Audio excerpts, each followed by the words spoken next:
नमस्कार। आकाशवाणी जयपुर अजमेर से प्रस्तुत हैं प्रादेशिक समाचार।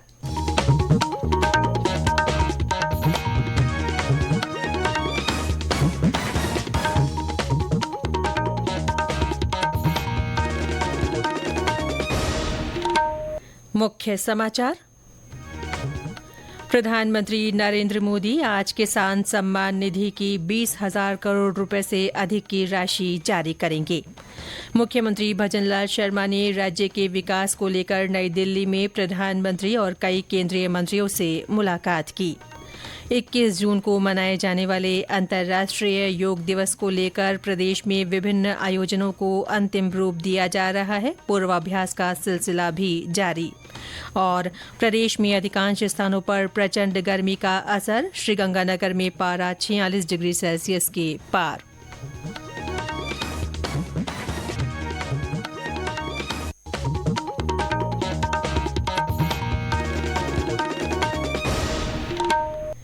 समाचारों के साथ मैं रितिका गुप्ता। और अब समाचार विस्तार से। प्रधानमंत्री नरेंद्र मोदी आज वाराणसी में पीएम किसान सम्मेलन में हिस्सा लेंगे। श्री मोदी प्रधानमंत्री किसान सम्मान निधि की 17वीं किश्त जारी करेंगे। इसके तहत करीब 9 करोड़ 26 लाख लाभार्थी किसानों को 20,000 करोड़ रुपए से अधिक की राशि उनके खातों में नकद हस्तांतरित की जाएगी।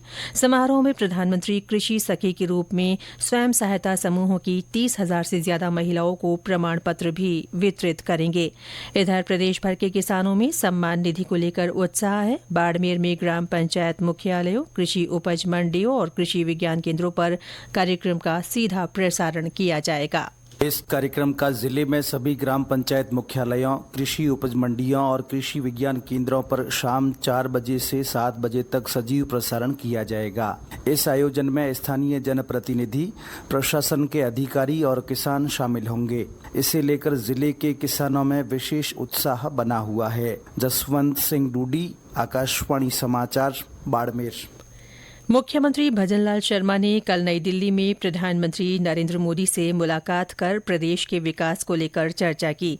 इसके बाद श्री शर्मा ने विभिन्न केंद्रीय मंत्रियों मनोहर लाल खट्टर, भूपेंद्र यादव, निर्मला सीतारमण, जेपी नड्डा और हरदीप सिंह पुरी से भी भेंट की। मुख्यमंत्री ने वित्त मंत्री के साथ राज्य के आगामी बजट को लेकर विचार विमर्श किया। उन्होंने अन्य केंद्रीय मंत्रियों से राजस्थान में स्वास्थ्य सेवाओं के विस्तार, ऊर्जा के नए स्रोतों की बढ़ोतरी, उनके आधुनिकीकरण और नई तकनीक के इस्तेमाल के साथ ही पर्यावरण और जलवायु परिवर्तन से जुड़े विषयों पर चर्चा की। श्री शर्मा ने पेट्रोलियम और प्राकृतिक गैस मंत्री से बाड़मेर रिफाइनरी को लेकर भी बातचीत की। कांग्रेस नेता राहुल गांधी रायबरेली लोकसभा सीट से सांसद बने रहेंगे। उन्होंने केरल की वायनाड सीट छोड़ने का निर्णय लिया है। कांग्रेस अध्यक्ष मल्लिकार्जुन खड़गे ने नई दिल्ली में पत्रकारों को ये जानकारी दी। उन्होंने बताया कि वायनाड सीट से प्रियंका गांधी चुनाव लड़ेंगी। राजस्थान विश्वविद्यालय का दीक्षांत समारोह कल राजस्थान इंटरनेशनल सेंटर में आयोजित किया जा रहा है। राज्यपाल कलराज मिश्र और उप मुख्यमंत्री डॉ प्रेमचंद बैरवा समारोह में शिरकत करेंगे। कुलपति प्रोफेसर अल्पनाग कटेजा ने बताया कि वर्ष 2022 की यूजी और पीजी परीक्षाओं में सबसे ज्यादा अंक प्राप्त करने वाले 126 विद्यार्थियों को स्वर्ण पदक और 467 शोधार्थियों को पीएचडी की डिग्री दी जाएगी। आकाशवाणी समाचार जयपुर की ओर से प्रादेशिक समाचार बुलेटिनों में 3 नए आपराधिक कानूनों के बारे में जागरूकता लाने के उद्देश्य से श्रृंखला चलाई जा रही है। इसके तहत आज हम आपको जानकारी दे रहे हैं नए आपराधिक कानूनों में प्रासंगिक प्रावधानों के बारे में। भारतीय न्याय संहिता बीएनएस के तहत अनाथ, परित्यक्त और खोए हुए बच्चों को पुनर्वास और सामाजिक एकीकरण के लिए बाल कल्याण समिति में भेजा जा सकता है। बीएनएस में मानसिक रूप से विकलांग माता पिता की संतान या यौन उत्पीड़न की शिकार महिला के अवांछित बच्चे के लिए भी ये निर्णय लिया जा सकता है। साथ ही बीएनएस की धारा 72 के तहत पीड़िता की पहचान उजागर करने के बारे में भी प्रतिबंध लगाया गया है। इसके अलावा धारा 73, 93 से 99 तथा 137 से 146 के बीच अन्य कई प्रासंगिक प्रावधान पुनर्वास के बारे में जोड़े गए हैं। ये समाचार आकाशवाणी जयपुर अजमेर से प्रसारित किए जा रहे हैं। 21 जून को मनाए जाने वाले अंतर्राष्ट्रीय योग दिवस को लेकर प्रदेश में विभिन्न आयोजनों को अंतिम रूप दिया जा रहा है। वहीं योग सप्ताह के दौरान पूर्वाभ्यास भी करवाया जा रहा है। राजस्थान विश्वविद्यालय में कल से योग शिविर की शुरुआत हुई। ये शिविर 21 जून तक चलेगा। जयपुर ग्रेटर नगर निगम और 51 संस्थाओं के सहयोग से कल सूर्य नमस्कार सहित विभिन्न योग क्रियाएं की गईं। जालौर जिले में आयुर्वेद विभाग की ओर से सभी वेलनेस सेंटरों पर योग सप्ताह का आयोजन किया जा रहा है। दौसा में भी कई स्थानों पर योगाभ्यास के आयोजन हो रहे हैं। वहीं बूंदी में चल रहे योग सप्ताह के तहत कल जोड़ों के दर्द में फायदेमंद योगाभ्यास करवाए गए। अंतर्राष्ट्रीय योग दिवस को लेकर सरहदी जिले जैसलमेर में भी उत्साह है। हमारे संवाददाता ने बताया कि सीमा सुरक्षा बल की 173वीं वाहिनी की ओर से ऐतिहासिक युद्ध स्थल लोंगेवाला में पूर्वाभ्यास किया गया। सीमा सुरक्षा बल की 173वीं वाहिनी की ओर से ऐतिहासिक युद्ध स्थल लोंगेवाला में योग दिवस के आयोजन को लेकर पूर्वाभ्यास किया गया। इस दौरान योग करने व स्वस्थ रहने का संदेश भी दिया गया। वाहिनी की ओर से हुए पूर्वाभ्यास में बल के अधिकारी व जवानों ने उत्साहपूर्वक भागीदारी निभाई। इस दौरान सीमा सुरक्षा बल के अधिकारियों ने योग के महत्व के बारे में भी जानकारी दी। इसी प्रकार सीमा सुरक्षा बल की 35वीं वाहिनी के अधिकारियों जवानों ने योग दिवस के पूर्वाभ्यास के तहत सागर क्षेत्र के ऐतिहासिक घोटारू दुर्ग में योग प्रशिक्षण कार्यक्रम का आयोजन किया। मनीष व्यास, आकाशवाणी समाचार, जैसलमेर। सवाईमाधोपुर में भी कई पार्कों में योगाभ्यास हो रहा है। इनमें हर आयु वर्ग के लोग हिस्सा ले रहे हैं। उधर हनुमानगढ़ में योग दिवस पर होने वाले कार्यक्रम में भाग लेने के लिए आयुर्वेद विभाग की ओर से पीले चावल बांटकर लोगों को न्यौता दिया जा रहा है। बीकानेर जिले में मादक पदार्थों के नुकसान के प्रति आम लोगों को जागरूक करने के उद्देश्य से आज से सघन कार्यक्रमों की शुरुआत हो रही है। हमारे संवाददाता ने बताया कि इस विशेष अभियान के तहत 26 जून तक कई गतिविधियां होंगी।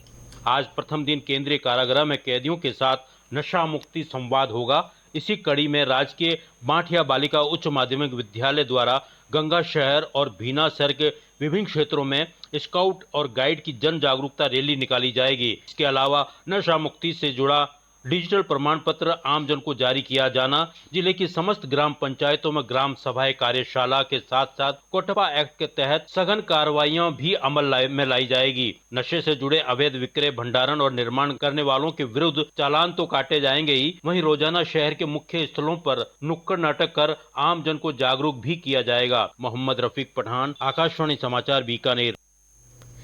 प्रदेश में अधिकांश स्थानों पर प्रचंड गर्मी का असर बना हुआ है। जयपुर, कोटा, जोधपुर और बीकानेर संभाग में हीट वेव दर्ज की गई। श्रीगंगानगर में सबसे ज्यादा 46.2 डिग्री सेल्सियस अधिकतम तापमान रिकॉर्ड हुआ।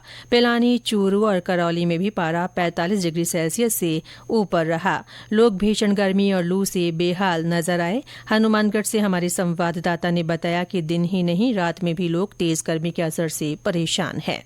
दिन और रात में भी लोगों को इस भीषण गर्मी से निजात नहीं मिल रही है। आमजन के साथ साथ अब पेड़ पौधे भी झुलसने लगे हैं। जनजीवन अस्त व्यस्त हो रहा है। पशु पक्षी व्याकुल हो रहे हैं। सुबह 10 बजे के बाद से ही बाजार, सड़कें व गलियां सुनी नजर आने लगती है। प्रचंड गर्मी व लू से नरमा कपास की फसलें झुलस रही है। जिले भर में पेयजल आपूर्ति भी बाधित हो रही है। तेज गर्मी और उमस के बीच कई गाँव और शहरों में घंटों तक बिजली की अघोषित कटौती की जा रही है। एक्सपर्ट का कहना है कि अगले 24 घंटे में गर्मी ऐसी ही बनी रहेगी। मैना देवी, आकाशवाणी समाचार, हनुमानगढ़। इस बीच कल राज्य के पूर्वी हिस्सों में कहीं कहीं हल्की बारिश दर्ज की गई। निर्जला एकादशी का पर्व आज भी कई स्थानों पर पारंपरिक श्रद्धाभाव के साथ मनाया जा रहा है। इस अवसर पर मंदिरों में पूजा अर्चना के विशेष आयोजन हो रहे हैं और दान पुण्य किया जा रहा है। कोटा के मथुराधीश और बांके बिहारी मंदिर में फूल बंगला झांकी सजाई गई है। बालोतरा में कई स्थानों पर राहगीरों के लिए शरबत और शीतल पेय पदार्थों की व्यवस्था की गई है। जैसलमेर के सोनार दुर्ग स्थित लक्ष्मीनाथ मंदिर में श्रद्धालुओं की कतारें देखी जा रही हैं। और अंत में मुख्य समाचार एक बार फिर।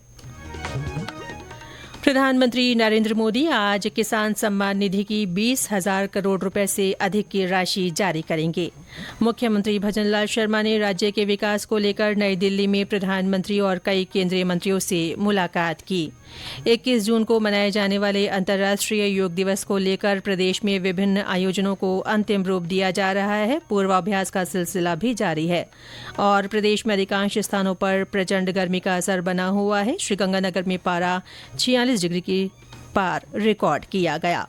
इसके साथ ही प्रादेशिक समाचार बुलेटिन समाप्त हुआ। नमस्कार।